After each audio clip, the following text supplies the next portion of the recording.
एक बार की बात है, एक शहर में दो दोस्त रहा करते थे। वो दोनों हर दिन समुद्र के किनारे जाते थे और वहाँ से शंख इकट्ठे करके शहर आकर बेचा करते थे।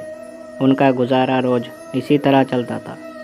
एक दिन जब वो दोनों समुद्र के किनारे शंख इकट्ठे करने गए तो उनमें से एक दोस्त को एक बहुत ही बड़ा शंख मिला। ये देखकर उसका दूसरा दोस्त ये सोचने लगता है कि इसे तो बहुत बड़ा शंख मिला है, अब ये मुझसे ज़्यादा पैसे कमाने लगेगा। इसलिए वो सोचता है कि वो भी अब एक बड़ा शंख ही ढूंढेगा।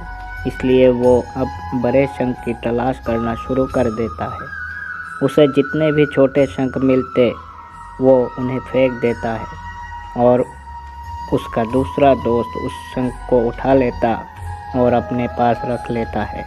ऐसा ही चलता गया और शाम हो गई, लेकिन उसे बहुत खोजने पर भी कोई बड़ा शंख नहीं मिला।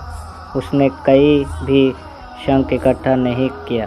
दूसरी ही तरफ उसके दोस्त ने बहुत से छोटे शंख भी इकट्ठे कर लिए थे। वो दोनों अब शहर वापस आ जाते हैं और जिस दोस्त ने शंख इकट्ठे किए थे वो उन शंख को बेचने के लिए चला जाता है। जब वो उन शंखों को बेचकर वापस आता है तो उसका दोस्त उससे पूछता है कि उसे उन शंखों के कितने पैसे मिले।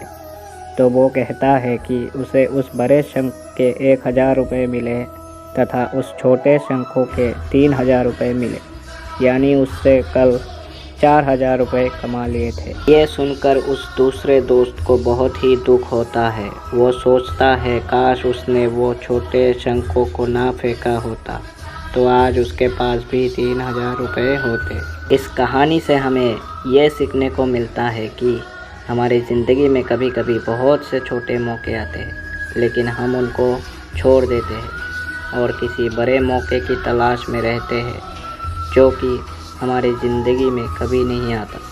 उसी तरह हम बड़ी बड़ी खुशियाँ खोजने के चक्कर में अपनी छोटी खुशियों को भूल जाते हैं। इसलिए हमें अपनी ज़िंदगी में छोटी छोटी चीज़ों को भी ध्यान देना चाहिए।